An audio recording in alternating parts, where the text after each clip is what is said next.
Welcome to another edition of Simons Says, a podcast devoted to conversationalists and the curious-minded. Here's your host, me, the follically challenged Dave Simons, certified financial planner and all-around nice guy. Hello again, everybody. So a number of years ago, I am driving around in my car, and I hear this talk show host. This is talk radio that I'm listening to. And he says something to the effect, and I'm paraphrasing here. He says, all this talk about exercising, you got to run 5 miles a day. Yeah, he sounded kind of angry about it. All this running and biking and swimming and going to the gym, you don't need to do any of that to be healthy. You don't have to exercise to live a long life. It's all about what you put into your body. That's what he was saying. It's all about keeping your calorie intake low. It's about what you eat. As he put it, it's not about what you do with your body, it's what you put into your body. And I admit, now this is like 15, 20 years ago. And I got this visceral reaction, like, this guy is the biggest idiot I've ever heard. Why am I listening to him? He doesn't know what he's talking about. He probably has no discipline in his life. He hates exercising, and now he's justifying his bad behavior. I was just convinced he knew nothing. Well, as I've said on these podcasts before, one of the beauties of getting older is we tend to get a little wiser, I think. We have more life experience. We see experience in other people. I'm not saying that I've come full circle and have done a 180, but let me just tell you, all these years later, as I've gotten older, he was on to something. Now, I would have never admitted that. I would have never known to have admitted that back then. As most of you know, if I have one addiction in my life, and it's still true to this day, is my exercise, my running, swimming, biking, going to the gym. And to me, that's always been the end all, because here's the deal. You could exercise away bad eating habits. My unprofessional opinion, that's the way I looked at it. So as long as I ran my 8 miles that morning, I could eat ice cream. I could go have a pizza. I could do whatever and stay in shape and stay fit. Well, it's not so easy anymore in my 60s. My metabolism has slowed, and I noticed that even with me still exercising a ton, I can't eat a ton, and I have to be more cognizant. So there are those two extremes, right? We're talking about. You could have someone who does no exercising at all, but eats really well. I mean, seriously, no fast food, calorie intake, very regimented, all that. Or you could have the other extreme, which is exercising like a fiend, and you don't care what you eat. I would have said this was the way to go 20 years ago. If I had to pick any extreme, it would be more this. But we know the reality. It really should be in the middle, right? We should eat well. And if we're being honest, maybe even a little bit of exercise. It could be as little as 4 or 5 days a week, going out and walking briskly for 30 or 45 minutes. So it's somewhere in between is the perfect combination. But the point in today's discussion is the nutritional side of things. I'm fascinated by this. This is such an interesting industry to me because it's somewhat connected to mine in financial services. We could have a goal. Let's keep it on the nutritional side and say, this is, I want to be in good shape and I want to eat right. And I've got these 27 books here behind me on how to do it. And in a way, it's the same with what I've seen in my industry, how to be successful in investing for retirement. And it's all about, you're overcomplicating it. It doesn't have to be that complex. But there's always the latest diet fad, right? I love looking at the New York Times bestseller list, and it's amazing to me how often I will look at any particular week, top 10, and 3 of them might be related to cookbooks or diets. All the time. They're always there. That shows you as a country how interested we are in it. But is it too much? And shouldn't we keep this simple? Is it as simple as eat your fruits and vegetables, just like we were told as little kids, right? Keep your calorie intake to a certain degree, and that's it. So to find out the answers to all of that and more, we are going to bring in a professional, Jennifer McDaniel. I've known Jen probably close to about 15 years or so. The first time I met her, she was actually brought in to speak and to help along this marathon group that I was starting in back in the 2000s or so. And then I ended up hiring Jen one-on-one personally when I did my Ironman in 2015. I really needed to zero in on the proper nutrition that an Ironman training regimen really needed. So I thought there's no better person to bring in than Jen McDaniel. So without further ado, my guest on today's or this week's version of the Simon Says podcast is Jen McDaniel. Jen, welcome. It is a pleasure to be here. What a nice introduction. Well, it only took about 10 minutes to get you there, but well, you you stayed in your seat the whole time. Yes, so good listener. McDaniel Nutrition Therapy. First of all, I love that name, by the way, Nutrition Therapy. Yes. Did you come up with that right away, or did you have another name when you first started, or what? Well, there's a term called medical nutrition therapy that exists. And that is when dietitians work with a client such as yours and maybe an area of chronic disease management like diabetes or heart disease. And so when we work with a client, that's called medical nutrition therapy, MNT, right? And when I was trying to come up with our company's name, it is very difficult to find a unique health and wellness name that's not already taken. So McDaniel was my last name. Yep. And nutrition therapy, it just kind of came together as MNT. So I have my own MNT company delivering medical nutrition therapy. Some of you in St. Louis might recognize Jen here because you make a lot of TV appearances too. So when the go-to person is needed for anything to do with nutrition and eating well, they bring in Jen McDaniel. You also have a number of acronyms at the end. And I look at that. I'm not going to try to figure it out, but give us your bona fides. What are your degrees, your licenses, and those acronyms? What are they? So RD is registered dietitian. And that's an important one because a lot of people can call themselves a nutritionist, right? And a lot of people have probably worked very hard to call themselves that. But a nutritionist has no standard traditional educational definition, right? So it's not really a credential. So it's important that if we've gone through as a dietitian and done the bachelor's degree and done the internship and taken the exam and kept up with all of the credibility stuff that you have to keep up with, that's the RD credential. And then I'm licensed in the state of Missouri and hopefully here in Illinois pretty soon. I just submitted all my applications for that. Mm-hmm. And then CSSD stands for Certified Sports Dietitian, basically. It's a long name, but yes. So those are my, and then my master's degree is MS. So. Holy cow. When's the PhD coming? I'm done. No, you're done. I'm so I don't done. blame you. I don't blame you. When I look at your website and I see some of the people who work with you and for you. Yes. And one thing that jumped out at me, because these are the kinds of stuff that I find fascinating. So I went to other nutritionist sites and I saw the same thing. Mm-hmm. This is a female-driven industry for the most part. That doesn't mean anything in particular, but I'm curious about that. Why in the field of nutrition does it seem to attract more women to be professionals than men? Any idea? Yeah, I mean, first and foremost, we are seeing a change in that. We're seeing a lot more men, and I've actually interviewed a lot of men for our own company. I've got a mastermind group of great, 2 men that are just movers and shakers within the industry. But, it is like a self-interest, caretaking, also sort of health behavior change industry. And I think women by nature tend to fall into those characteristics. But yeah, I mean, it's, and women, we have a history of women being the ones to feed the families too. So there's that. Good point. And women, dare we say, tend to be more body image conscious. And part of that is just our society as someone who's got an adult daughter now, someone who's married. I cringe at that a little bit in today's society, the kind of perfect model of a woman that we put on the magazine covers. And so these are the diets that you have to get there. This is the kind of exercise.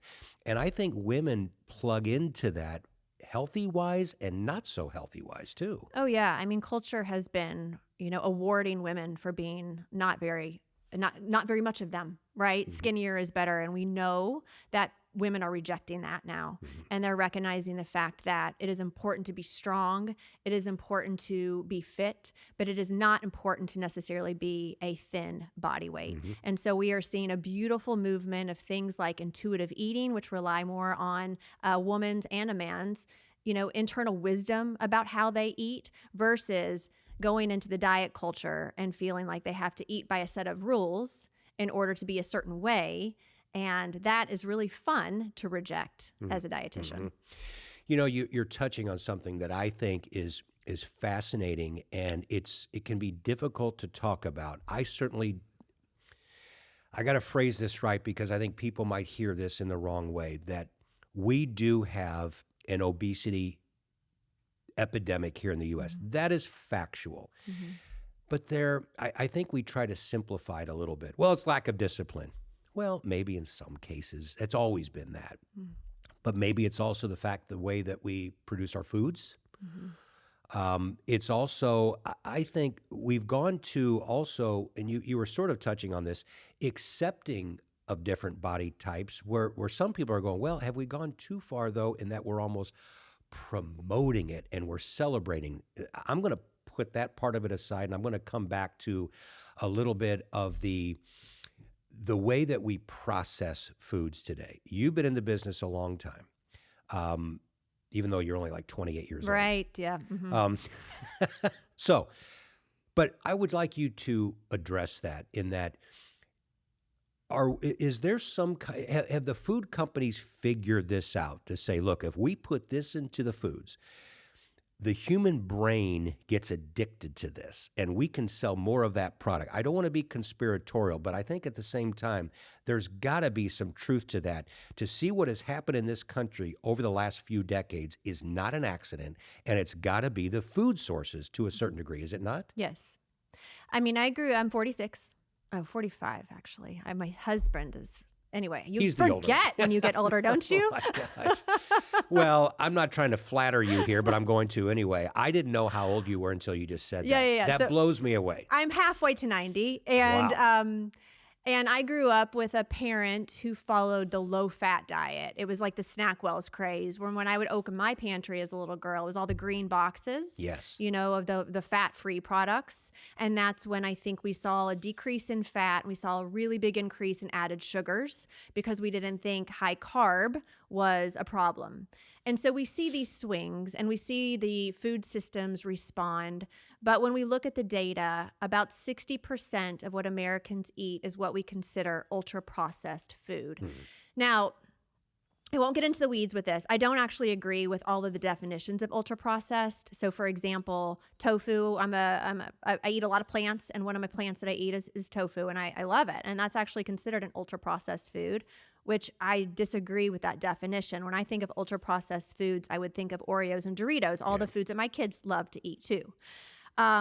But 60% of our diet is made up of ultra-processed foods. So what that means is we're eating a lot less of what you said in the very beginning, fruits and vegetables and beans and nuts and whole grains. And we have become more reliant on the convenience of those ultra-processed foods. And I think that there's a blame on the food industry for sure.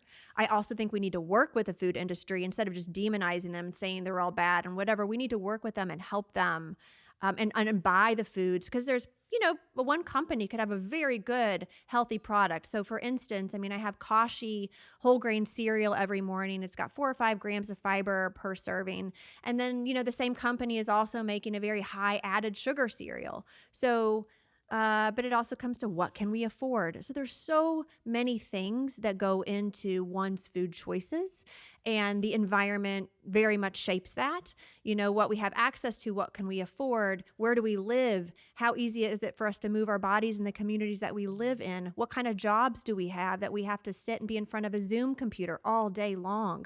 So there's lots of things that influence the shape, the size, the health of our bodies, and it's societal. It's also personal choice. It is complex, isn't it? It's so complex. One of the things that I said at the beginning was we tend to overcomplicate things, and so I want to touch on that. While there's so many inputs into this, it really is somewhat simple at the same time. There's a little bit of a dichotomy to say, look, have your fruits, have your vegetables, as you said, nuts, beans, things like that.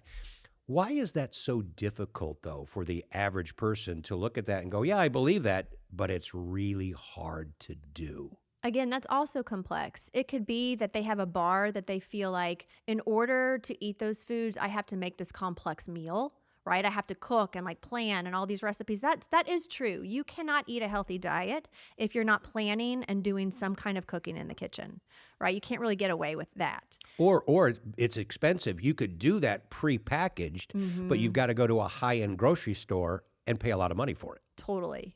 Yeah. So there's that. They could have, maybe they were raised as children on a certain way of eating. And so their view of what is comforting to them are those Pop-Tarts or the ice cream or whatever, food is comfort. That's how they deal. That's how they feel better. So that could be one reason. Maybe they're feeding a family of 5. And, I know when it was just my husband and I, when my kids were at camp, we were able to eat so much healthier. And then when my kids came back, it was like I felt the need to be able to have, exposing them to all different types of foods.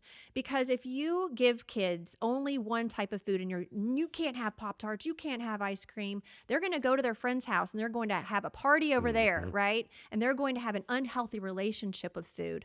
So as a parent, it's my job to be able to give them, a balanced approach.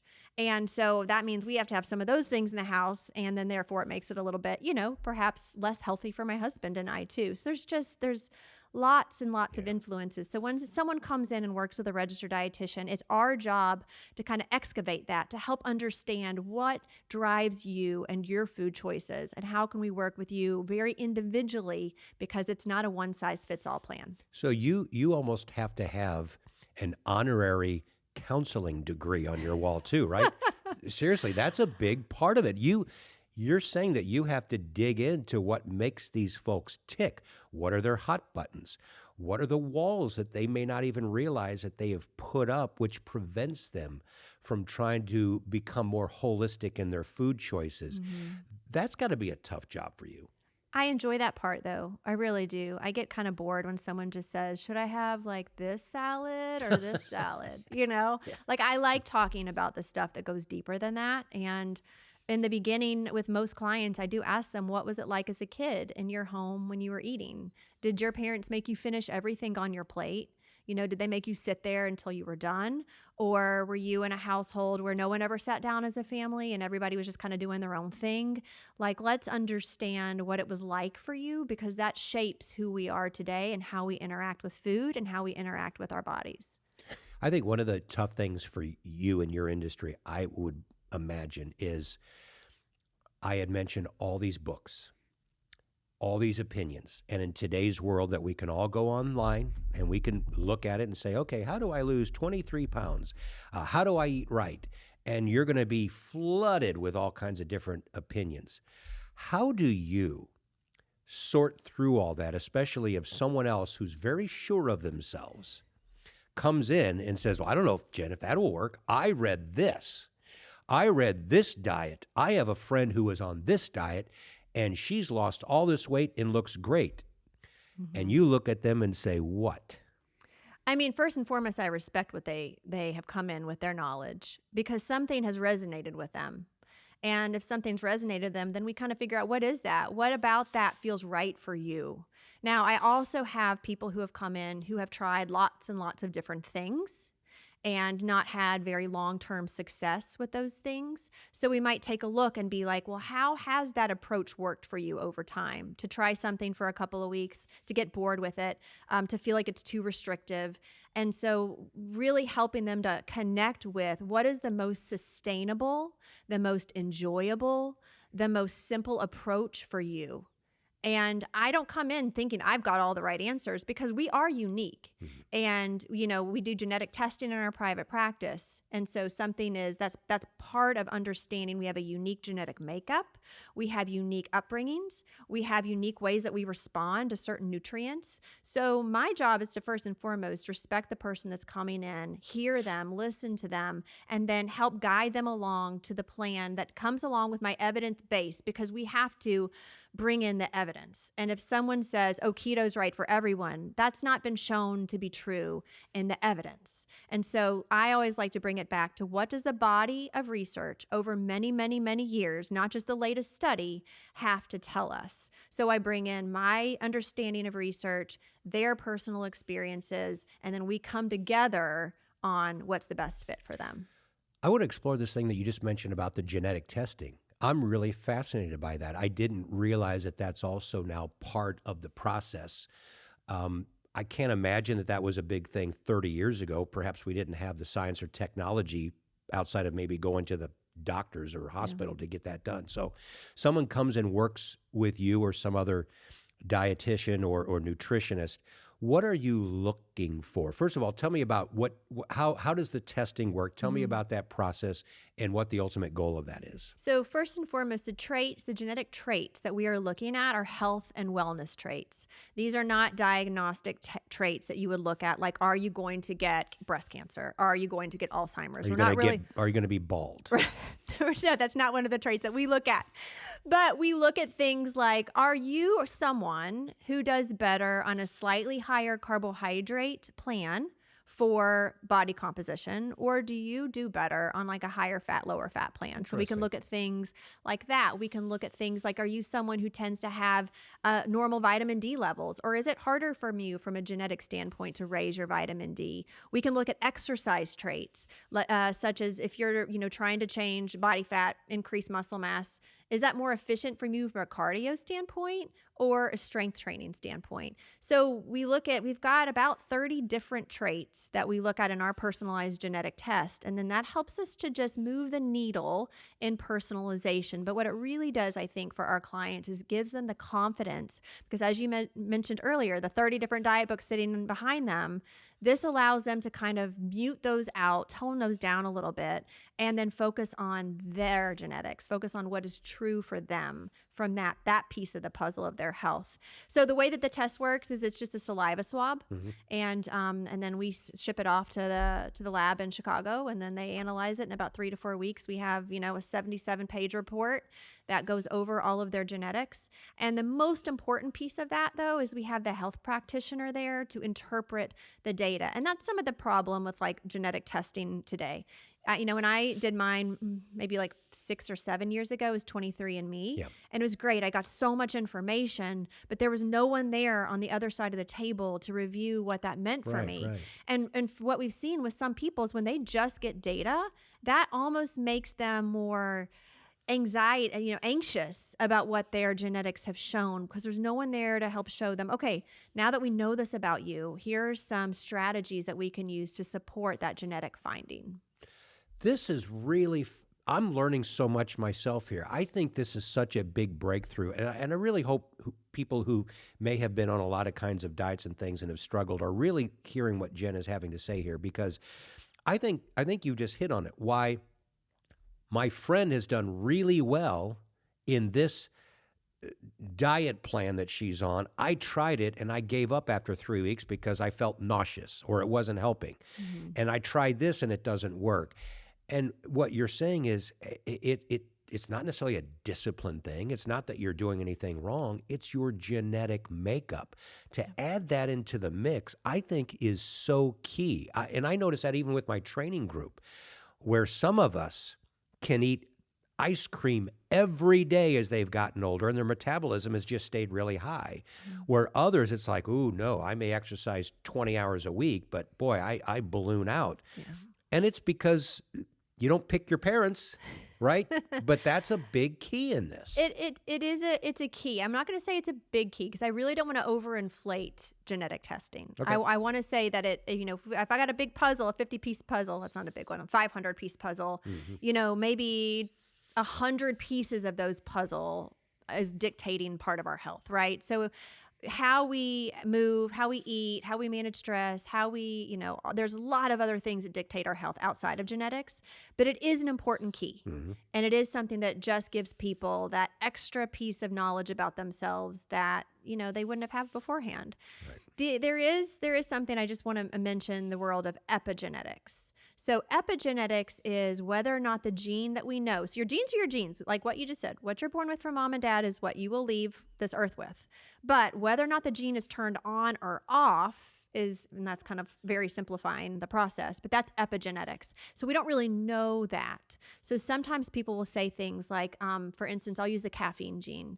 The caffeine gene is a really cool one. If you're a slow metabolizer of caffeine, then caffeine really impacts you. It stays in your system a lot longer. It can increase blood pressure. I'm a slow metabolizer of caffeine, so I had to cut back on my morning dosage because one study from the American Journal of Medicine showed if people drink 200 to 300 milligrams of caffeine, which is about 2 to 3 cups of coffee, that increased their risk of a non-fatal heart attack by about 36%. Wow. So it's a meaningful gene. But some people will say, well, I don't notice that at all. I mean, I can drink a cup of espresso at 9 o'clock at night and fall asleep just fine. It's possible that gene is not just being turned on. So there are things that we are continuing to learn as we do genetic testing, but I felt so strongly about the fact that this really is an important piece of the puzzle that my clients deserve to know about. So that's why we integrated it into the company. Yeah, it's funny. My wife, if she drinks coffee after noon, she doesn't fall asleep at 10. It's crazy. That's fascinating to me. Yes, that's genetically driven for sure. I will. I don't drink coffee at night because I may feel it, but a lot of times I will have one in the middle of the day, 3 o'clock, just to kind of get through. I'm starting to, get a little sluggish. Yep. It doesn't impact me at all. I have a friend, you kind of described this person, they could literally walk to bed sipping their coffee, put it down, and go right out. Yes. That fascinates I know. me. I'm kind of jealous of those people, Yeah, actually. because I like my coffee, right? Yeah, Let's me too. talk. I want some practical things for our viewers and listeners coming out of this when it comes to the foods that we put in our body. Great. So, things like we talked about fruits and vegetables. Mm-hmm. I know that the answer to this question, are they all made the same? Of course not. But when I talk about like superfoods, Mm-hmm. you had mentioned to me when we were talking like a week or so ago, because I said, what about superfoods? And is that something that's just a marketing thing? And you said something interesting. Fruits and vegetables, those are kind of our superfoods, Yes. right? Are those the two most important things? When we really just narrow it down simplistically, if we're getting our fruits and vegetables, that's more than half the battle? Explore that. Well, so I have to go to our gut, our intestine, right? That is where we have what is called our microbiome. We are made up of trillions of bacteria, and we're actually more bacteria than we are human. Crazy. Mm-hmm. And so the health, we're learning about the microbiome, and you probably, our listeners have also probably heard about microbiome testing, right? Stool testing, where they have, you poop, you test it, and you see what types of bacteria are in there. And we know that when people have lots of different types of bacteria and an abundance of them, so variety and abundance, that quite often that leads to much better health. So our gut microbiomes are responsible for our immunity. They're responsible for our mood. They're responsible for our cardiovascular disease, so much. And the food that those good bacteria enjoy is fiber. So it's not just fruits and vegetables, but it's things like beans and nuts and seeds and avocado and all of those things that provide the body some fibers. And we want to get a variety of fibers. And there's this one project called the American Microbiome Gut Project. And so they've looked at lots and lots of different people's fecal tests. And they've identified that if people were eating 10 different plants a day, which is a lot for some people. We can count on your little food journal how many different plants you ate. But this also includes whole grains, right? So oats and whole grain pasta and those sorts of things. If they were eating at least 10 different plants in a day, they had much healthier body weights and healthier overall outcomes. So I push the plants. I push the different types of fibers, the antioxidants that come with all of those colorful, fruits and vegetables. And I also push all different forms. You don't just have to eat fresh. Frozen is my favorite place in the grocery store because you can get so many different types of plants that are already sort of pre-prepped for you. And you keep them in your freezer, and then you only have to use what you need. Right. They don't go bad. They're more inexpensive. So I love all plants for our health. And I love all different forms. You told me this is very hard for me to say because I can't stand this. It's Oh, no. even hard for me to say the word because I start to feel nauseous. Uh-oh. Mushrooms. Oh, yeah. You said that's the big mama for you right there in terms Well, of yeah. food products, right? There are a lot. I won't just say mushrooms, they're the only one. I think I was mentioning a seminar that I did with a corporation, and we were talking about undervalued plants, right? Mhm. Like celery and beans and mushrooms, things that you don't see fancy commercials for, right? But mushrooms, yeah, I mean, they have all sorts of nutrients in there, but they have one called beta glucans, which you can also find in oats, which are wonderful for reducing cholesterol. And they have great antioxidant power. So yeah, I try to have mushrooms. We had some on a kebab on Sunday. So yeah, grilled some of those things. Yeah, my wife loves it when we have something that has mushrooms because she gets double the dose. Because it's like, well, Dave's not going to have the much. So we love kebabs too. Yeah. But she'll get with all the veggies, which is great. Yeah. But you got get these proverbial mushrooms. And I almost look at the piece of meat. Did a mushroom touch this piece of meat? Get that off there. I don't know what it is. Is it the texture? Is it something? The concept. Did I get sick as a kid eating? Yeah. I don't know. But that, by the way, I only dislike 2 food things. Really, pretty good. I can eat everything. The problem is the 2 things are really popular. What's the other one? And they're in a lot of things, so it seems like I don't like a lot of things. Mushrooms and mayonnaise. Oh, man. Well, you can live without mayonnaise. I know. And I don't, again, why don't I like mayonnaise? I like sour cream. Fine, I don't use much of it. I don't have a problem with sour cream.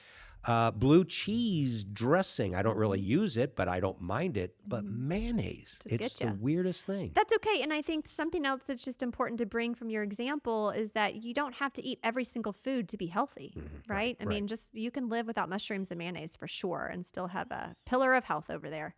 What about red meat? That's a big controversy. There are some diets that are just like, it's 100% meat. Other people say, well, watch it because it's got all these other bad things into it. What does Jen McDaniel say about our intake of meat? So I like to come back to the most evidence-based diet, like dietary patterns that exist. And one of those is one that I have a cookbook on from the Mediterranean diet.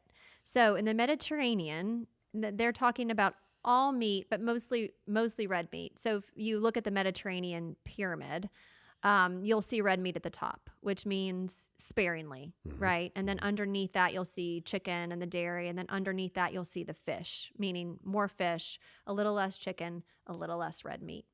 And so the reason for that is that we do see a relationship between certain types of processed meats, for instance, deli meats and bacon and sausages and red meat that are more correlated with heart disease and the saturated fat.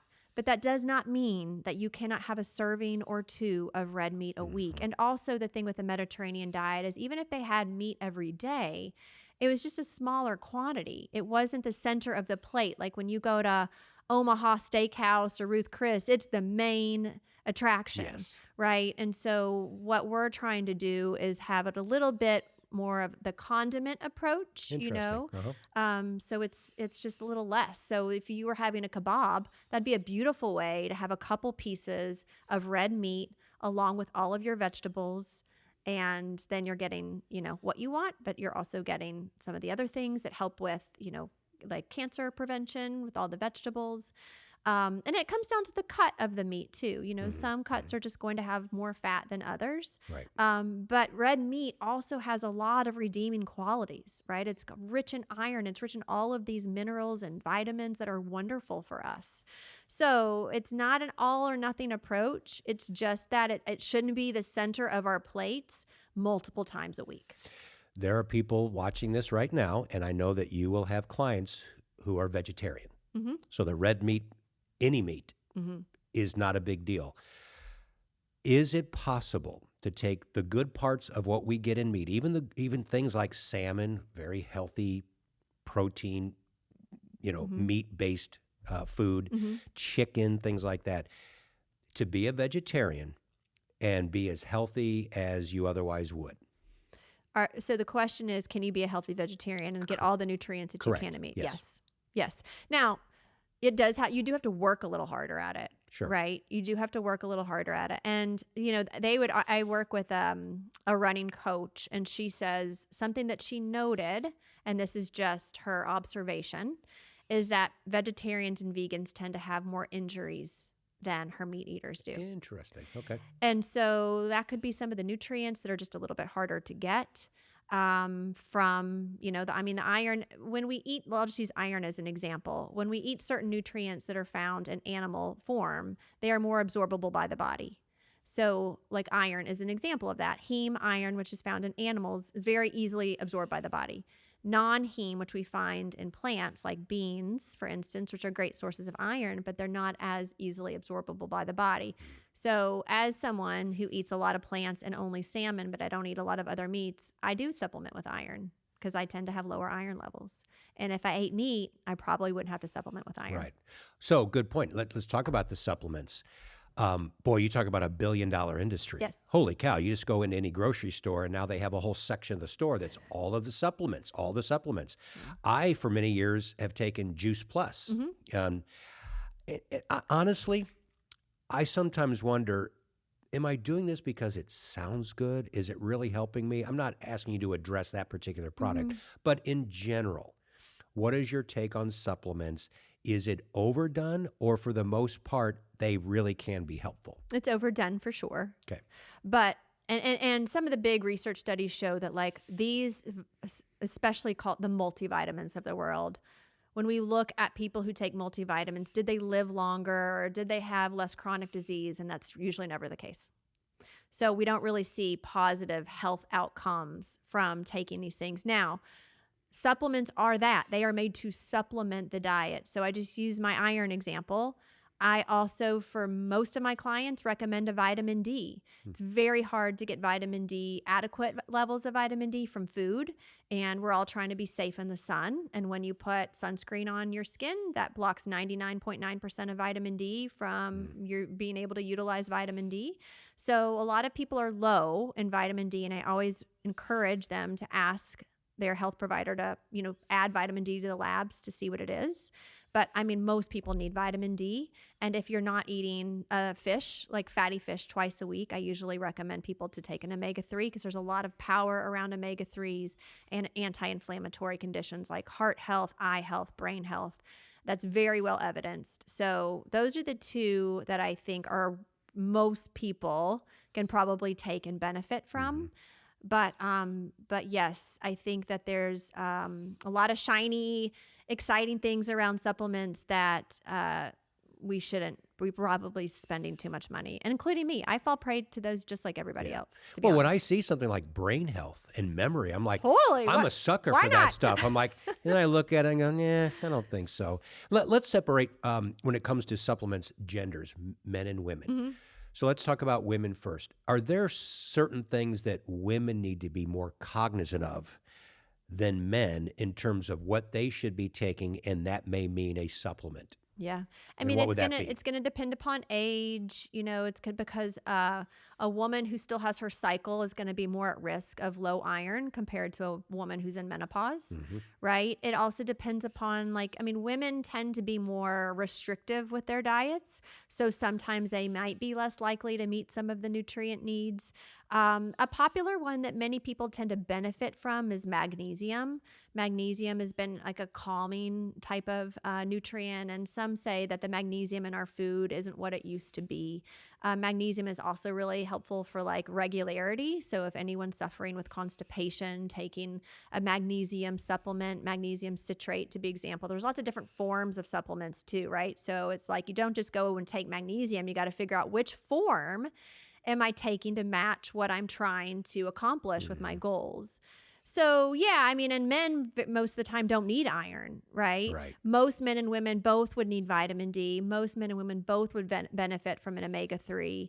So those would be some of the major differences. Like if you looked at a a multivitamin for men or a multivitamin for women.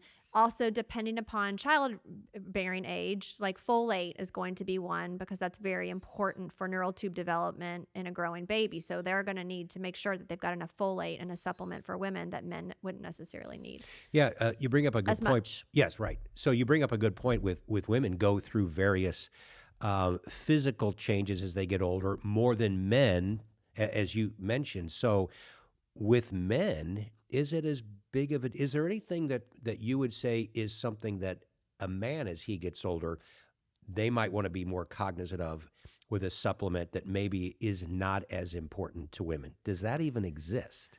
I mean, the men's supplements category would certainly say so, right? They would have things to say about that, whether it's creatinine for muscle mass, right? That sort of thing, whether it's nitric oxide to help with blood delivery, to be able to get in a workout, the best kind of workout, so the oxygen is going to the muscles like it should.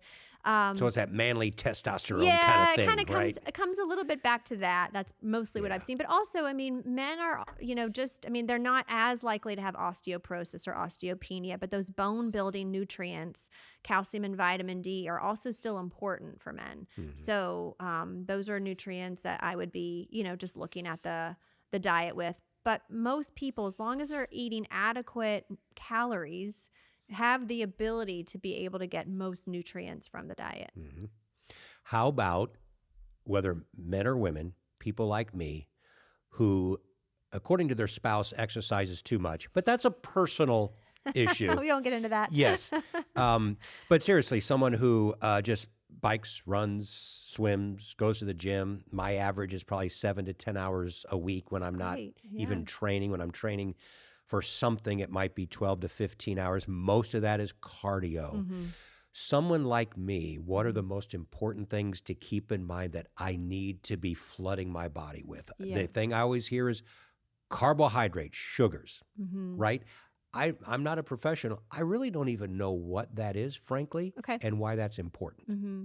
I would start off with, if we're just talking about you and some active people like you, it's also meal patterns. Sometimes I will see, and I do feel like I see this more in men than women, they will go throughout the day with a little intake, and then the majority of the intake comes at 6 p.m. or beyond.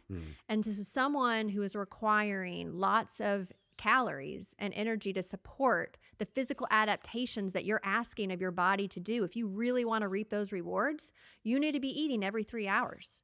Right? So 6 and 9 and 12 and 3 and 6 and 9, maybe even. Like, there's a big push for time restricted eating, not eating too late at night. For some people, having that pre-bedtime snack that contains carbohydrate and protein, I'll just use yogurt as an example, that's a really great thing to help with muscle mass while sleeping. I am so glad you said that is the Simons household. My wife, you're watching this right now, but she jokes, it's like, oh, is that your second or third dinner? Because I feel it. It's not that I'm just, going through the refrigerator just because I'm bored. Mm-hmm. I actually start to get hungry again at 8 or 9 o'clock. Yeah. I may have had a good dinner, Mm-hmm. but I don't think I'm going to make it to breakfast the next day. Right. So I will forage through to try to find something at 8 or 9. And you're saying, no, that could be a real thing for me. It's great for muscle and bone health. Mhm. Absolutely. Now, that's not right for everyone. Like, Right. if we are talking to the person who's only exercising, a couple hours a week, and they're trying to maybe reduce body fat, then not eating right before bed, and I'm not even saying you eat right before bed. I'm just saying, a couple hours Yeah, before right, bed, you right. have your nighttime snack. It's really not good to eat right before bed because our body is trying to settle into sleep. Yes. It's not wanting to digest food. So it is a good habit not to eat a couple of hours before bedtime if possible. But yeah, so then going back to the athlete's diet or the active person's diet, we are talking about a carbohydrate-rich diet. So that when we were talking about the fiber-rich foods, fruits, vegetables, whole grains, those are carbohydrates. Beans are a great carbohydrate. And then we have, the fun carbohydrates, right? So the sweets and the sports drinks. And so those sorts of things. And I think for those who are active, you have wiggle room to be able to have those things. And, I am a big believer that we should not deprive. And if we deprive, we end up overdoing it later in some form or fashion. So building in those fun foods but building them in the right amount that supports you and your goals. You had mentioned sleep. Mm-hmm. Address that. What are some good foods to either have or avoid? The obvious ones, you're not going to have caffeine. You don't want to Right. drink a 6-pack of beer because you won't have Yeah. good sleep there. But outside of that, are there foods that are known to enhance sleep? So carbohydrates, so when I talked about yogurt, well, what do you have before? What are some of the things that you'll have as your second dinner? I'll use you as an example. It depends. Mm-hmm. I'll go in and sometimes I'll see a big thing of 3-bean salad that my Yep. wife bought at Deerberg's or Schnucks, and Yeah. I'll have that. Sometimes we have a couple of pieces of pizza left over from dinner, Mm-hmm. and I'll just have that. So honestly, Jen, It's it's a anything under the sun. variety. Yes. Well, I like the bean thing before, not like right before bed. No, wake yourself up tooting in the middle of the night. Well, you said it, not me. Dietitians have no problem talking about that Well, sort you of talked thing. about fecal matter before, so hey, we're Really putting it all out important. there. It's an important piece of our health to understand Yes. all of that. Yes. But anyway, that was a good carb protein combination. And there was a nice, even, steady flow of energy, right? So what we're always trying to avoid is just like a blood sugar spike and a drop. And when we only eat carbohydrates just totally by itself, that will happen. So like if someone is a banana lover and they just had a banana, you might get a little bit of a spike and a little bit of a drop. But if you had a banana with like a thing of almond butter or peanut butter on top of it, now I've got this like more even energy, more even blood sugar that occurs from the combination of the carbohydrate and a little bit of fat. But you don't want to eat a whole lot of fat before bed. So the pizza might not be as healthy of a choice because it's higher in fat, which is going to take, your body has to work harder at digesting that. So that might interfere with your quality of sleep. So we're looking for easily digestible foods. So fruits with like a little bit of fat, like I said, or your bean salad, or yogurt. I just think yogurt, small smoothie. A bowl of cereal is a really common one, for people, just to have a healthy bowl of cereal. By healthy, I mean it has some fiber in it. It's not just like Fruit Loops, you got a little fiber, a little bit of milk. And milk in particular has got casein, right? So that's a slow digesting protein. And that's going to be really helpful during sleep for muscles. Well, you just mentioned a couple of things that I do like to consume. And so, folks, I am about to have you all enter into the Dave Simons world of eating. And we're going to put up on the screen, and Jen, you can be, I know you'll be as honest as you need to be with my eating habits the last couple of days. Now, let me just give the disclaimer. This is just the last 2 days. This isn't necessarily indicative of an everyday thing. I just thought what I'm going to do is I'm going to bring in, and we'll put it on the screen here in a second, what I have eaten the last 2 days, just as an example. And I know what you do in terms of you can't go too deep in an analysis because obviously if I'm a client, we're going to ask a lot more questions. But 30,000-foot view this thing, what I'm about to show you. So it's now up on the screen. And so you can see day one. Let's call that Saturday.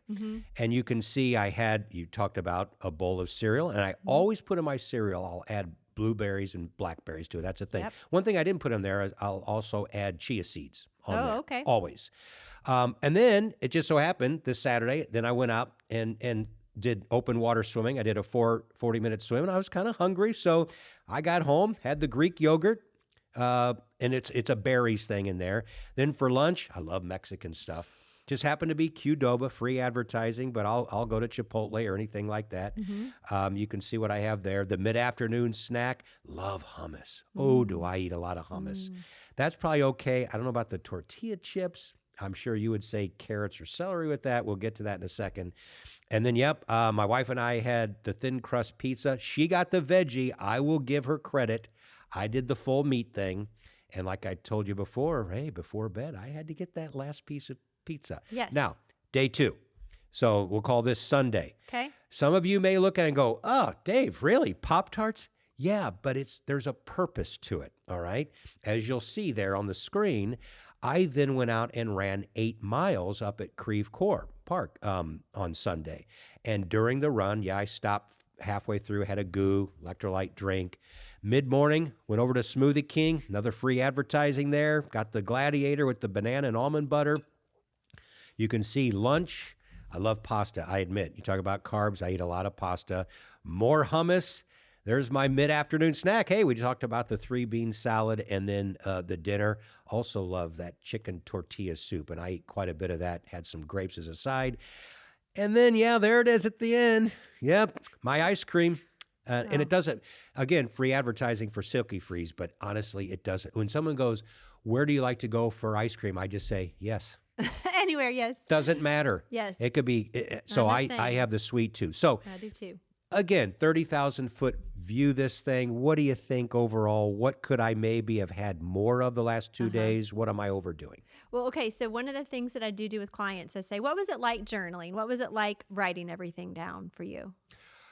At times it was, I almost, knowing that I was going to do this with you, I didn't want to put some of it down. Okay. I didn't want to maybe put the chips with and I didn't know if I wanted to put the pizza before bed. I thought, no, I got to be 100% honest. Yeah. So in answer to your question, it was okay for the most part, except I thought I'm being a little more vulnerable than I think I want to be here. That was the thought that I had. Yeah, I mean, I don't have every client do this. It always is helpful for me to see dietary patterns, but I think that what journaling does is it increases our awareness of what we do, because it really is hard to remember what I ate yesterday. Yes. Like I couldn't tell you that right now on the spot. And the accountability, right? So if you set a goal towards wanting to eat more carbohydrates to fuel your training, knowing you're looking at it or someone else is even looking at it can be helpful, but it's not something that I want for clients to have to do forever. It's a little tool in their toolbox that we pull out and we occasionally experiment with. Got it.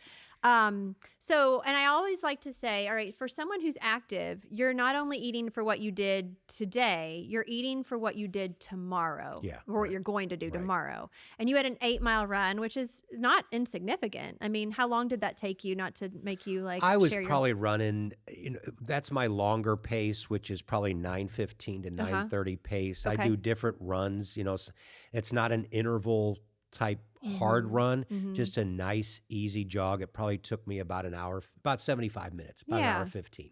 So, at some point, if it continued to get longer, right, then you need to probably increase your carbohydrates the day before.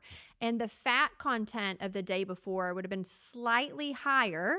And so I would have dialed down the fat a little bit and increased the good carbohydrates. So where would we decrease the fat, do you think, in this day that you wrote down? Oh, man, decrease that. Well, I guess it depends on the kind of pizza, but you got all that cheese and the crust and all that. I probably could have had something better for that. Okay, so yeah, you might have swapped out maybe a little, like one serving of meat, like just sausage and mushrooms. Just kidding. You went and said it. Or to have like a salad or something with the pizza. Sure. My mom used to always make us do that. Before Domino's would arrive, we'd have to eat our salad before that.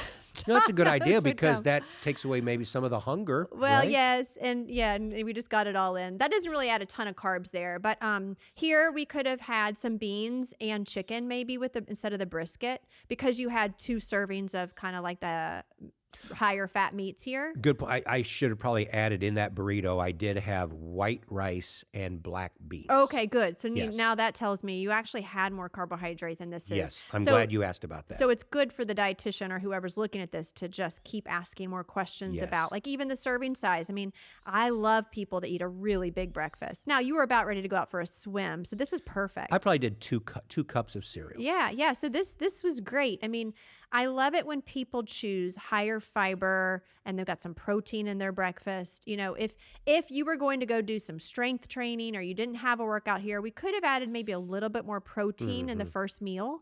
What we're looking for, I don't know if we want to get into grams here on this podcast. No, please. So if you take your weight and you cut it into, or 2.2 is kilograms, right? So if we put your weight into kilograms and we multiplied that number times 0.4, that would tell us how much protein we're trying to get at each meal. Yeah, I've seen those formulas. So this would probably be a little shy of that, a little low. Your number might come out to be around 28 grams, 30 grams of protein. And when we start with protein in the morning, that really helps to set hunger and fullness hormones the rest of the day. So for people who complain about really being hungry all the time, if they look at their morning meal and add some more protein, they might find that helps. It also helps because you have been fasting overnight. And when you wake up, your muscles are at their highest point of breakdown. So I can stop the muscles from breaking down by giving them a good dose of protein in the morning. Interesting. So like plain Greek yogurt or Greek yogurt in general is a really good source. Eggs are good sources. Having a smoothie with a little protein powder are all wonderful ways to get that protein in. So that's just one thing to mention. I mean, the tortilla chips and hummus, I don't have, you could add an apple with that just to get in some more carbohydrate because you had your 8-mile run the next day. Yeah. It all comes down to the portion, right? It's Right. like, did I have tortilla chips or did I have tortilla chips, and people, I never want to take anything away from someone, but it's just like, all right, put your tortilla chips on a plate, maybe have some snap peas or red bell peppers or something else with your hummus, and then have your hummus. And now that's a more satiating, higher fiber snack. So yeah, I think you do great. I mean, lots of different plants.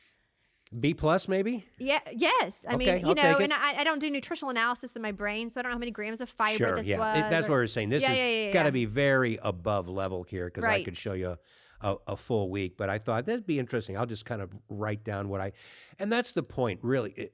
We get back to kind of what I said at the beginning of the podcast in my intro, in that I don't think that we have to be so regimented, like we get, I'm going to eat this and I'm going to eat this. And no, I don't even want to look at that cookie. Nope, not going to do it. That's not what I'm going to do. Yeah. And I'm going to eat this and eat this. Now, look, if that drives you and you're happy doing it, knock yourself out. Mm-hmm. But if it's really hard to get through because I'm not having any fun. And this is a difficult diet. It might be working. I might be seeing results. I think isn't it more lifestyle holistic that we can still occasionally have our cheat meal and we don't have to be quite as regimented if overall we're still eating relatively healthy with a little bit of exercise. Yes. Right? I don't like the word cheat meal because then I just feel like that sets us up for every other meal. It must just be horrible because I have to cheat in order to, so I think it's really important. I want myself, I want my family, I want my clients, every meal they sit down to, I want it to be something they look forward to eating. And if it's not, then we need to figure it out because food is joy. And so we want to be able to enjoy the meals that we're eating. And I think that over time, they do MRIs and they look at like how brains light up. And when people adopt healthier eating habits, the French fries that used to light up their brain, which would still light up my brain, but if they see a really yummy broccoli salad or something, you can change the way your brain responds to food. Their brains light up. Yeah. Right? So it's possible for us to find joy in all of the nourishing, healthy foods that are out there. But we have to practice a little bit with them, and we need to do things that are fairly easy for us to do. And a restrictive mindset just really backfires most of the time for most people. I mean, I get that. I got a client last week who really, he eats the same thing a lot. And so I was just trying to work within his template.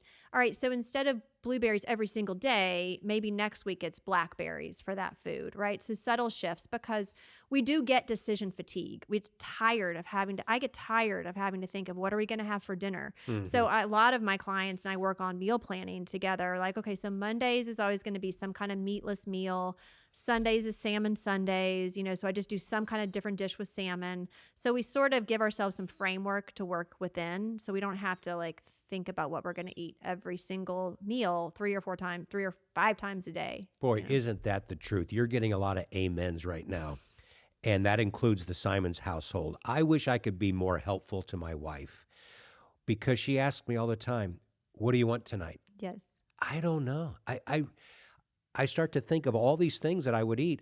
I'm of no help. And like I said, I'm really easy. It's just the mushrooms and the mayonnaise. If you avoid that, I'll eat anything. You're not a picky eater, no. But it gets to your point. Would you recommend that maybe people, when they do the grocery shopping, that they already have things planned out in advance to say, okay, I am shopping. I'm just not going to go up and down the aisles. Oh, that looks good. That looks good. And then, hey, what are we going to eat tonight? No, I'm going to have this planned out for the week.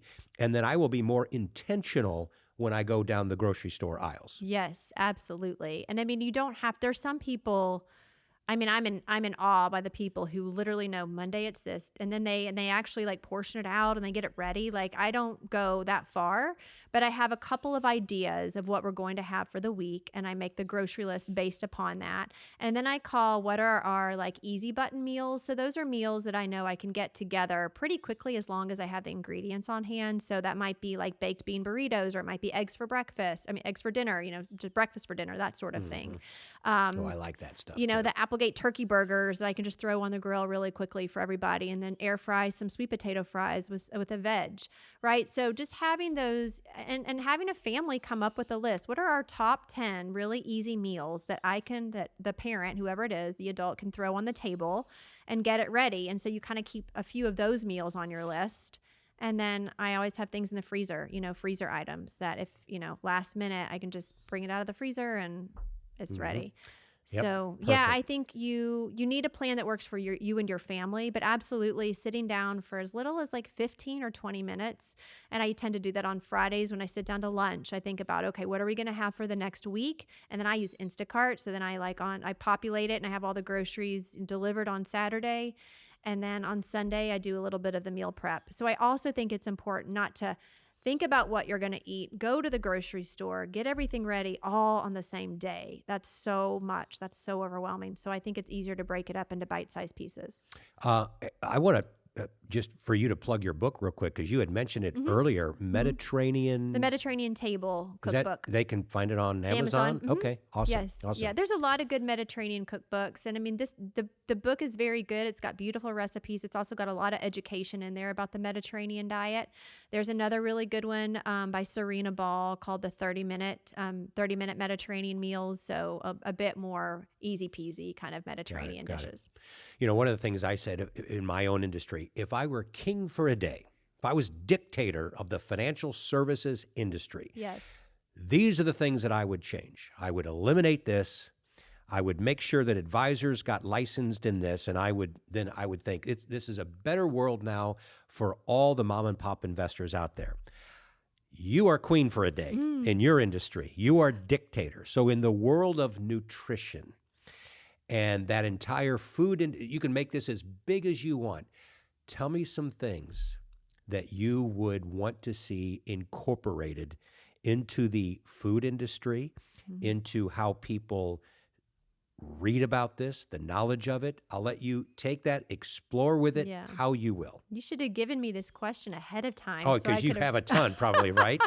Is anything in particular come to mind? I would start with marketing. I would start with food marketing because kids see all their favorite cartoons on all the foods that are not carrots, right? We are starting to see, I don't know what it was on the banana sticker the other day, right? But I would spend all of the money marketing on these foods that are fruits and vegetables and natural things that we can find in the store, just to give kids the same attention that they get on these ultra processed foods that are out there. And the Oreos, I bought Oreos at Target. The Mario Kart new movie or whatever was all over it, right? And that caught my eye. And so I would change that. I would also change the money that goes towards the dieting industry. That would be for me. Yep. Yes. And stop putting that into that. And I would put it more into brain health and microbiome health and all of the areas that are so important and crucial to the well-being of people, not just their meat suit, right? I want to focus on the mental health piece. Can we talk more about what makes me feel more mentally stable? Because we know that there's a huge issue with depression and anxiety and the death. What's the word I'm looking for? When people die, what's that age? The age range of where we die it used to be like 80, and now it's in the 70s. It's gone down. So we're living. Oh, the actuarial tables of when we actually. Yes. That's right. Now, some of that has to do, unfortunately, tragically, with opioid use of young people, suicides. But that goes back to mental health. That's exactly right. Yeah. So some of that is, all right, if we're spending so much time in social media and we're spending all these, in places, but we're also seeing a bunch of, people are staying at home and they're eating unhealthy foods and they're not getting outside and they're not moving their bodies and they're not getting in nature. And all of that, I think, leads to kids just not feeling good about themselves and their own bodies. So, so that's... Well, I'll add a couple things. This gets to where you'd have to be supernatural to do this, but let's fantasize where we'd say, okay, cake and ice cream, 0 calories. Mushrooms, 3,000 calories per mushroom. So that's one thing. I don't know, why are the things that we love have to be the worst for us? I disagree with that, though. The things that I love are wonderful. But see, you have a lifestyle of that, and I think part of it, well, it gets back to what you've programmed yourself to. I think for a lot of people, they would say, no, I eat broccoli because I know it's healthy, but I don't necessarily enjoy it. Get me up there to Ted Drew's, and I'll pull my car up and live there all night long. So maybe what you're saying is the activity that we get in our brains when we eat certain foods, you wish you could change that. Yeah. Right? Yeah. Mm-hmm. Yeah. That would. But we want the foods that are good for us to be good, like to also taste good. And bingo. That's what I guess I'm getting at. And I think that's also how we prepare those things. I mean, I have lots of clients who came in and they remember their experience with asparagus was like canned asparagus. Like I can't think of anything more disgusting. Oh, yeah. But when you grill asparagus with balsamic and, a little brown sugar and sesame oil, like that's a whole different animal. So it's also reteaching ourselves that you can add fat, you can add sugar, you can add things to plants or to healthier foods to make them taste good. And then your palate starts to get adjusted. And then if you need to dial some of that stuff down, you certainly can, but you're still getting all the nutrients, even if you add a little butter and salt and sugar. You had mentioned the asparagus. It reminds me of growing up as a kid and why I didn't care for peaches, because we would get the Del Monte in the can, peaches, all the sugary syrup, and they were okay. It's not like I disliked them. Mm-hmm. They didn't do much for me. So as I get older, I'm like, I'm not a big peach fan. I start buying real, fresh peaches, and it's like crack to me. I mean, there's nothing better than going to these markets, Kirkwood Market or wherever. Totally. And buying these fresh fruits, and you get a good peach. Is there anything better than that? No. And let me say one more thing. I want to advocate again for all the fruits and vegetables and all that, and not just fruits and vegetables, but healthy eating patterns, right? If we pay attention very closely to how we feel after we eat certain things, you'll notice a difference, right? Mm-hmm. Like if I have ice cream at 3:00 for a snack, which we did have yesterday, it was delicious. Of course it was.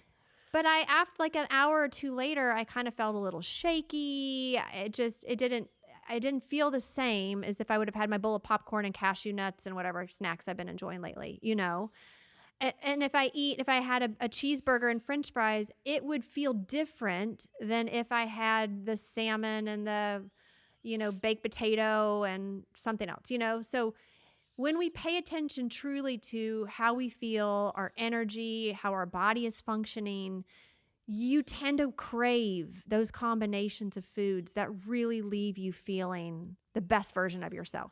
That is so true. And the opposite, too, when you get away from the junk stuff.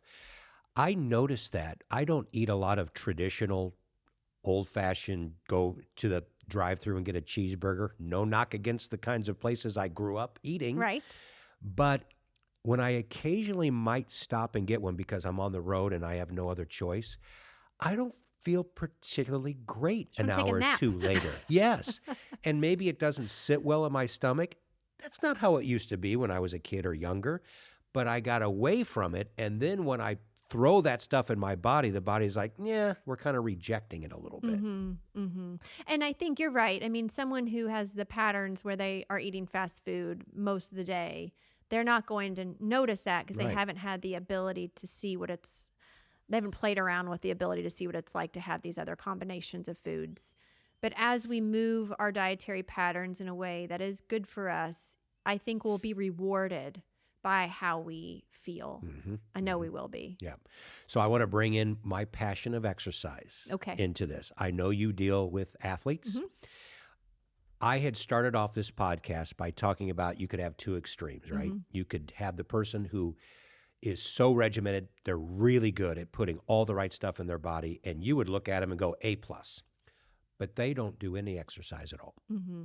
To this person over here who is, let's say, even a professional athlete, but works out all the time and can pretty much eat anything they want, and they do, and it's not necessarily even healthy. Mm-hmm.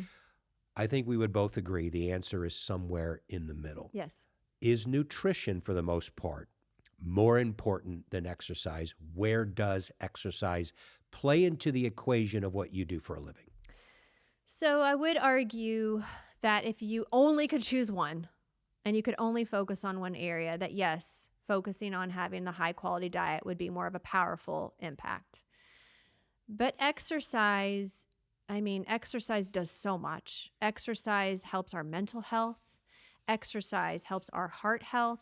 Exercise helps how our hormones work and insulin sensitivity, right? So when I eat something with carbohydrate, if I'm someone who exercises, I handle that carbohydrate pretty well. Mhm. But if I'm completely sedentary and I eat the same amount of carbohydrate that the athlete eats, I don't get that same blood sugar response, right? I get more spikes and drops, and I don't have that same kind of control. My insulin sensitivity is less, it doesn't work as well. So exercise also is really important for muscle and bone health. And so, different types of exercises too, right? Whether it's walking and a combination of that with some strength training or yoga and swimming. I mean, we need exercise to be our healthiest selves for sure. So yeah, I mean, I think exercise is, I'm obviously a huge believer too. I work with athletes. I'm active myself, and it has changed for me over time. I mean, if I'm being very honest, college-aged years, I used exercise in a controlling way, and it controlled how I knew it made me feel better, but it also made me controlling body composition, just controlling life. Really, was kind of in that role for me. And now exercise has become more of, I know it allows me to be more creative. It allows me to just feel I'm my best cheerleader. I'm my best version of myself when I'm out for a run. I'm cheering myself on, and I come back with all this good stuff. And it's a stress manager for me, and it's not as important. It's not about the physical benefits as much as it really is more of the mental health benefits as much. But when you introduced the topic in the very beginning, one word that you said was should.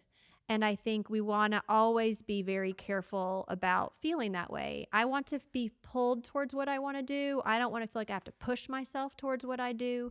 And when people connect with what they enjoy about something, whether it's food or movement or a mindfulness activity, then we're so much more likely to stick with it.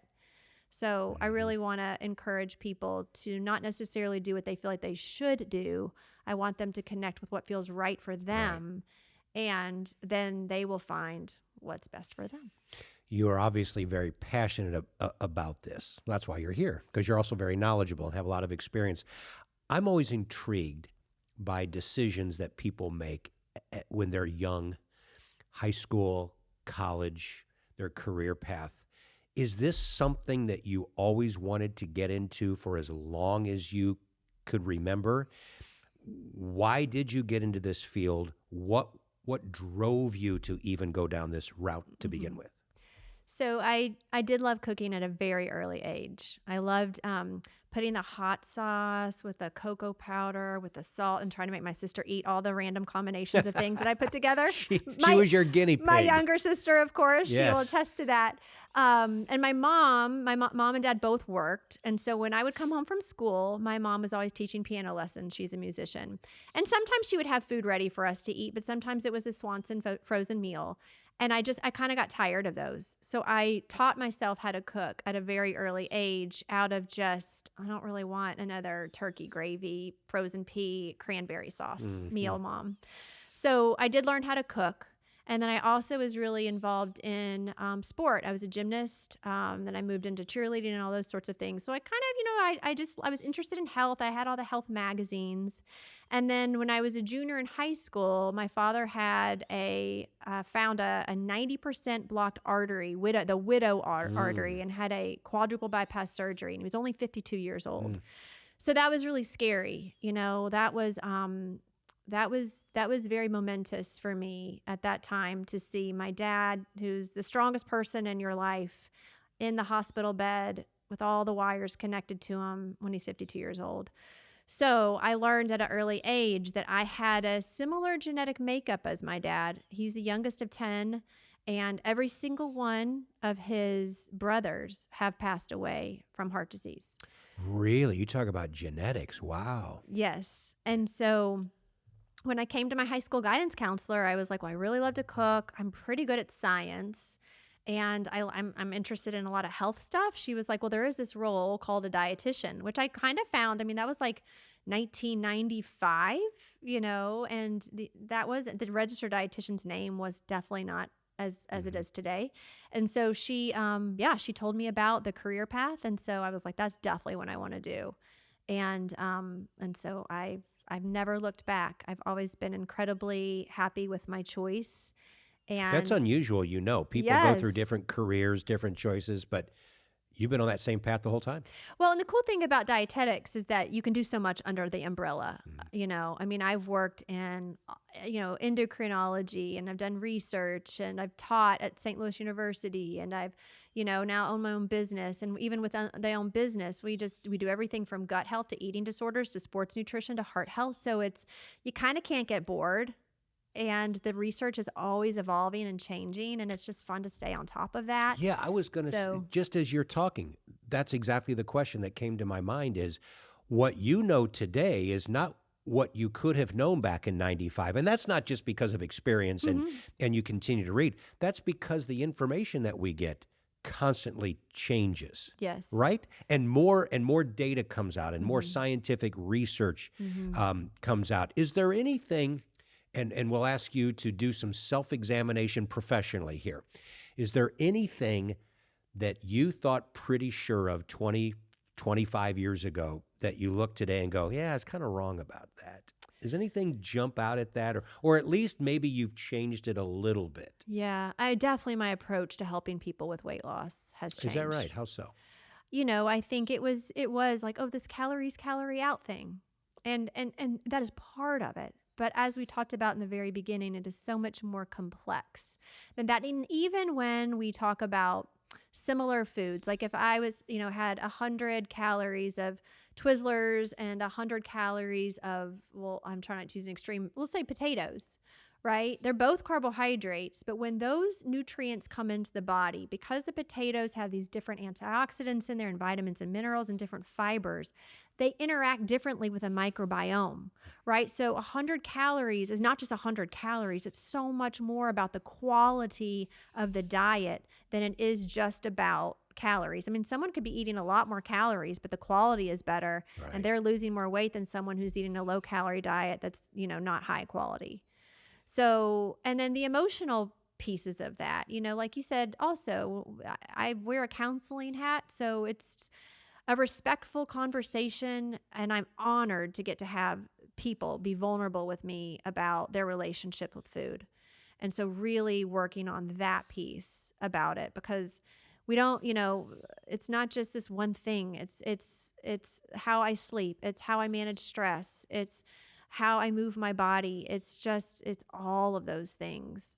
And sometimes I might spend a whole session talking to someone about just routines and sleep, because that makes a difference in their body composition goals. So I'm done with, counting the calories exactly and, this for that. I mean, that's helpful, and we still do some of that, but I spend so much more time in other areas. That's interesting. There is a lot of shame, isn't there, with people who know they're overweight and they struggle with it.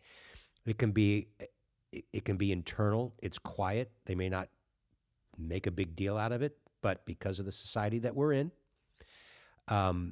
So that's where the counseling comes in a little bit, right? Where you have to kind of dig into that a little bit. And I think we've done better in today's society not being prejudicial against that, because I think I'll just speak for me personally, and I'm not proud of this, but in years past when I was younger and I was active, and still am, but really when I was a younger man, I was exercising, and I would look at somebody walking down the street who's 300 pounds.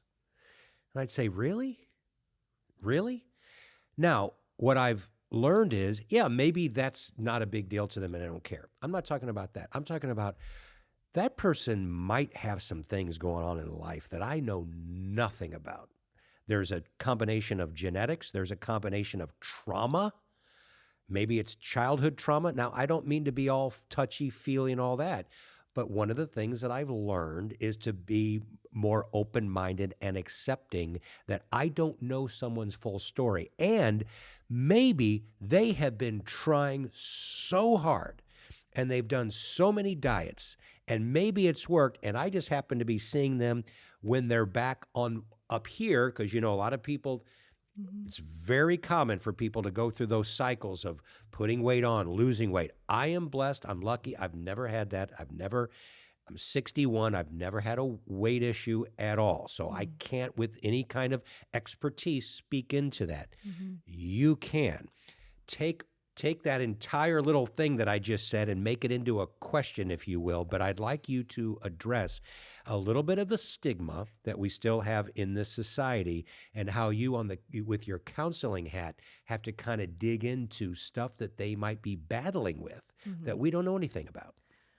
Well, first and foremost, you talked about trauma, and I think there's not one human on earth who hasn't experienced either little t trauma or big T trauma. And those are just kind of the extremes of trauma that one might experience in life and how their body or their actions change after experiencing that trauma. And it's unfortunate because with obesity, it's they can't hide. Whereas someone who has trauma and now they're an alcoholic, you can hide that. Good point. Right? We have many dysfunctional ways of coping with the world. And a lot of those ways of coping with the world aren't for the world to judge because it's not so visible. So I think our world is doing we have a lot of work to do, but I think that we're doing better at recognizing that judging is definitely not helpful. Right. And that, and also the same person that you see walking down the street could be 100% perfectly content and peaceful in their body. And a 130-pound person walking right behind them could be miserable with their body because they think they have 5 pounds left to lose. That is so true. And maybe they're not even that healthy because they smoke 3 packs of cigarettes a day. Yeah. Right? So part of it too is recognizing, and we're throwing out measurements. We're learning to ignore body mass index and some of these measurements that just really aren't helpful because we do know at various levels of body type and size, you can have wonderfully healthy metrics and labs, right? So it's not always, we just think, oh, the more weight, the worse off. And that's not always true, So I think that we're learning more about those things. And we also have to recognize what we are to blame as a society for giving more money to pharmaceutical companies and giving more money to big food companies that are, there's so much to share the blame for our obesogenic environment that we have to fight against. And then add trauma on top of that when food is so accessible and then they eat something and I feel better. That's a learned response. That's a really hard thing to untangle. So it's so much. And I think that if people want to make those changes, then we do the deep work that it takes, but it all comes back to the same thing. Regardless of body size, because there's a lot of people who are too thin that are very unhappy too, right? So, I think it's about finding that healthy relationship with self, with food, and making it an approach that's so sustainable for them. Because if someone feels like I have to turn everything upside down in order to be what I think I should be or what society is telling me to be, that's not going to work. That's too big of a hill to conquer. You mentioned BMI, body mass index. I'm obese. Right, exactly. It's because silly. As people can tell, I'm not a naturally thin, I'm not that skinny rail runner. There are times man, I could run even faster if I genetically was built that way, but I'm not. Yeah, that's right. And I also go to the gym, and so my body fat is low, but my actual overall weight is on the high side for my 5'10" frame. And that's the big joke around my office because I come back because we get tested for insurance purposes. Oh, We can right. get Yeah. discounts and Yeah. things. It's not a big deal, but I come back and people in my office will go, well, are you still fat? I'm like, yeah, I'm listed as obese. And as one of my colleagues years ago said, you are the fattest, skinniest person I know. It's a terrible And metric. I thought that's yeah. probably a good way to put that. I don't think they use it as much anymore. I get the feeling that that's starting to like not be as important of an index anymore. Yeah, yes, they are moving away from that, I think, but it's still used in criteria for pharmaceutical drugs, the new weight loss drugs and things and that sort of information. So, yeah, I mean, it's still being used by the medical community, but I think we're trying to move away from it. Speaking of that, you just mentioned it. This is the newest thing. These weight loss drugs, they're huge. These pharmaceutical companies are standing to make billions of dollars. That's not necessarily any kind of knock of what they're trying to do. People are taking them. They're seeing results. Yep. Your thoughts on this new part of the industry now? I think that they can play a role. I think they need to be used in the right audience. They're not being used in the right audience all of the time. And, there's doctors that are giving the medicines out to people who can afford them and not because they necessarily need them. And so they're the medicines as they are now, you have to continue taking them if you want the result. So it's not like you can take it and then whatever weight was lost will stay off. So, it's financially expensive if you're not getting it by insurance. And it can cause side effects, that some people don't stay on the medicines because of. And I think as long as we are complementing it with education and behavior change, that there's a positive role that can potentially be had from them. But I love it when I see people still come to see us while they're on the medication. Or I also have many clients who are like, well, my doctor told me I should be on it, but I don't want to be. So I just want to I really want to work on my nutrition and exercise and all the things that go along with that. And I really respect that. So you hit it though. You said compliment. My biggest problem has been, I hope this isn't the be all end all for a lot of people to say, oh, well, this is the answer to all my prayers. I'm not changing anything else in my lifestyle. But I'm going to start taking this pill because I can afford it. You had mentioned the cost. That's been prohibitive for a lot of people. But I'm going to take this pill and everything is right with the world. And I kind of cringe at that. That might lead them to want to make changes. And so I think that they will figure that out. I mean, if the bigger body is not responding in that way and their health is still seemingly on point, well, I don't know. But most people are going to notice some kind of metric that will be shared with them that maybe there's a need to change something, whatever that is, whether it's moving more or changing a certain dietary habit. But I think we're trying to fly in the face of what we've been in for so long, which is push the skinny, perfect person. Right.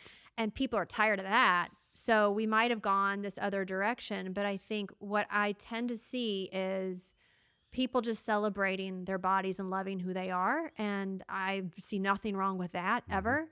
But I think if they personally decide that, yes, actually the body that I'm in is just not functioning as well, then it'll behoove them to make a change. I don't think anybody's aspiring to be, I don't know. I mean, I don't talk to many people that say, oh, I want to put on 50 pounds to be overweight. I don't really hear that. I've seen a lot of these Hollywood actresses, and I'm like, wow, you got some guts, but good for you. Where let's say this was me this morning without makeup and without being airbrushed. You're like, oh, you look like all the everyone else that I see. Right. Good for them though, right? Yes, good for them. Yeah. Well, Jen McDaniel, thank you so much for your time here. I've learned a ton. I really have. And I hope that a lot of our listeners and watchers and viewers have also learned a lot because you've been so kind. I want to give some back to you by publicizing your company a little bit. We're going to put it up on the screen right now. Thank you. But if anyone does have follow-up questions or would like to reach out to you, let us know what your website is. And you also do a blog and you have some of your own podcasts, right? Yes. Tell us about that. Yes. So if people are interested in our services, I mean, we have everything from what we talked about, the genetic testing, to working with our dietitians individually, to custom meal planning now. That's a whole new service that we added. We'll finally tell you exactly what to eat. Mm-hmm. You have to work with us on it, though. You don't just get a meal plan. You have to come alongside us and learn how to do it with us. But that's McDanielnutrition.com. And then the blog is also on McDanielnutrition.com. And then our podcast is called the Love You More podcast, where it's all about self-care, deep level self-care, not like the shiny, I got my new manicure self-care, but like the deeper stuff. So yes, that can be found on all the podcast places. Well, Jen, thank you very much and appreciate your time. And we'll talk to you next time on the next Simon Says podcast. Take care. Thank you so much for listening, and please forward the link to this podcast to friends, family, neighbors, even strangers. They'll thank you later. If you'd like more information on our wealth management team, just go to your search engine and type in Simons and Cordes, SIMONS and CORDES, Simons and Cordes, and the website will be the first thing that pops up. I'll talk to you again soon on the next episode of the Simon Says podcast.